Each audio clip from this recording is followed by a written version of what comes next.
ጤና ይስጥልን። ይህ አዲስ ትኩረት ነው። የዕለቱን የአዲስ ትኩረት ዜናችንን እናቀርብላችኋለን። ቻናላችንን ላይክ፣ ሼር እና ሰብስክራይብ እንድታደርጉም በአክብሮት እየጠየቅን አበይት ነጥቦችን በማስቀደም እንጀምራለን። የአማራ ፋኖ ህዝባዊ ድርጅት ወታደራዊ ዋና አዛዡ ኮሎኔል ፋንታሁን ሙሀባ ተደመሩ። ኮሎኔል ፋንታሁን ሙሀባ ከመከላከያ ክፍለ ጦር መሪነት እስከ አፋሕድ ዋና አዛዥነት ካፒቴኑ ኮሎኔሉን ተቀበለ። ኮሎኔል ፋንታሁን ሙሀባ ከአፋሕድ የፋኖ ትግል ለምን ወጣ? ኮሎኔል ፋንታሁን ሙሀባ በሰላም እጅ መስጠሩን ተከትሎ የተነሱ የድጋፍና የተቃውሞ ሐሳቦች ምን ይመስላሉ? ሁሉንም ነጥቦች በዝርዝር እናቀርብላችኋለን። ቻናላችንን ሰብስክራይብ በማድረግ እንድትከታተሉን እንጋብዛለን።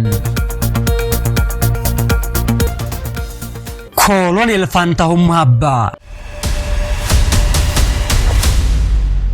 በአንድ ወቅት የኢትዮጵያ መከላከያ ሰራዊት የ20ኛና የ21ኛ ክፍለ ጦር አዛዥ የነበረውና እስከ ኮሎኔል ማዕረግ የደረሰውም ኮሎኔል ፋንታሁን ሙሀባ ከመከላከያ አዛዥነት በመልቀቅ የአማራ ፋኖ አፋሕድ አዛዥ በመሆን የአማራ ክልሉን የትጥቅ ትግል ተቀላቅለው ሲያዋጉና ሲዋጉ ከርመው ተመለሱ።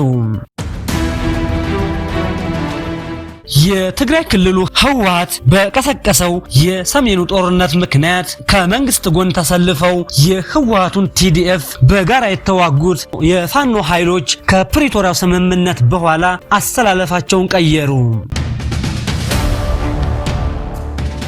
ነገረ ፕሪቶሪያ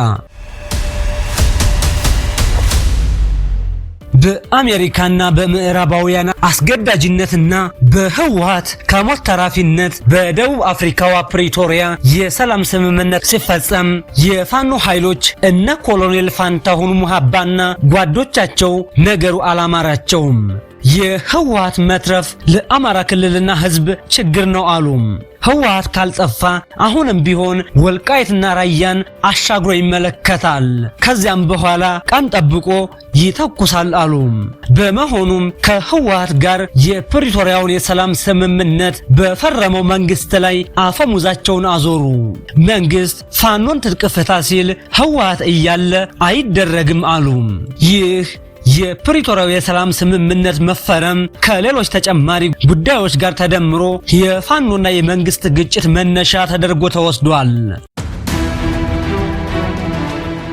የኮሎኔሉ ፋንታሁን ሙሀባ መደመር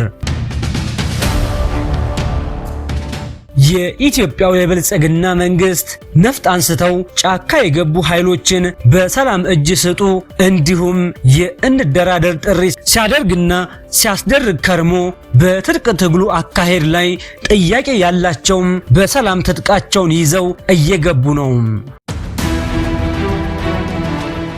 ኮሎኔል ፋንታሁን ሙሀባም የጓዱን የካፒቴን ማስረሻ ሰጤን ፈለግ በመከተል ከአጃቢዎቻቸው ጋር በመሆን በሰላም እጅ በመስጠት ተመልሰዋል። ይህ ለመንግስት ትልቅ መነቃቃት ሲፈጥር፣ ለአፋብኃ የፋኖ ክፍል ደግሞ የሚያዳክም ይሆናል። መንግስት ኮሎኔሉን በሰላም እጅ ሲሰጡ ተቀብሎ ደምሯቸዋል። ካሉበት ቦታም በሄሊኮፕተር ወደ አዲስ አበባ እንዲመጡ አድርጓል።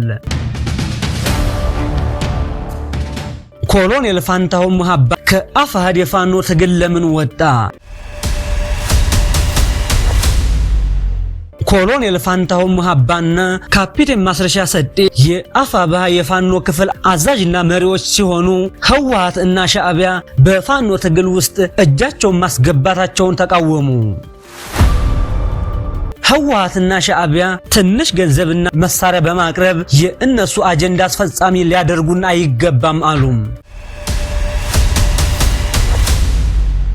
ከህወሓት ጋር መስራትም ክህደት ነው። ህወሓት የአማራ ህዝብ ላይ እስከ የዘር ማጥፋት የደረሰ ወንጀል ፈጽሟል፣ ከህወሓት ጋር መስራትም ወጉዝ ነው በማለት በፋኖ የትጥቅ ትግል ዓላማና አካሄድ ላይ አልተስማሙም።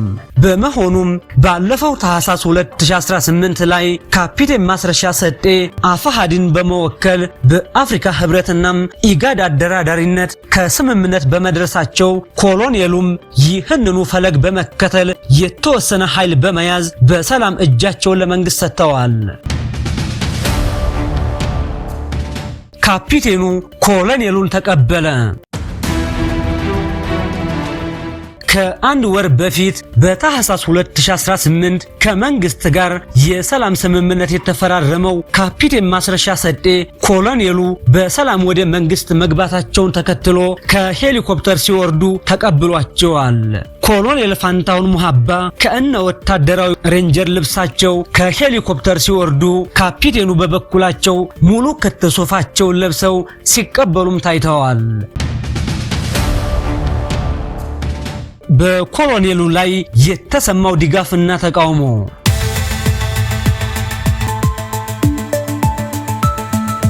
የኮሎኔል ፋንታሁን ሙሃባን በሰላም ለመንግስት እጅ መስጠት ተከትሎ የድጋፍና የተቃውሞ ሐሳቦች ተሰንዝረዋል። የኮሎኔሉን በሰላም እጅ መስጠት ኮሎኔሉ በሚመራበት የወሎ ቀጣና ለህዝቡ የተወሰነ ሰላምና እረፍት ያመጣል። ህዝቡ በጦርነት ተማሯል፣ እየታገተናም እየተዘረፈ ነው። በመሆኑም የተወሰነ ኃይል ይዞ በሰላም በስምምነት መግባቱ ጦርነቱን በተወሰነ ይቀንሰዋል በማለት ድጋፋቸውን ሲሰጡ፣ በሌላ በኩል ደግሞ ኮሎኔሉ ፋኖን ለመንግስት ሲሰልል ነበር፣ የመንግስት ተልእኮ ተቀብሎ ሲሰራ ነበር፣ እንዲሁም ኮሎኔሉ ባንዳ ነው ሲሉ ተቃውመዋል።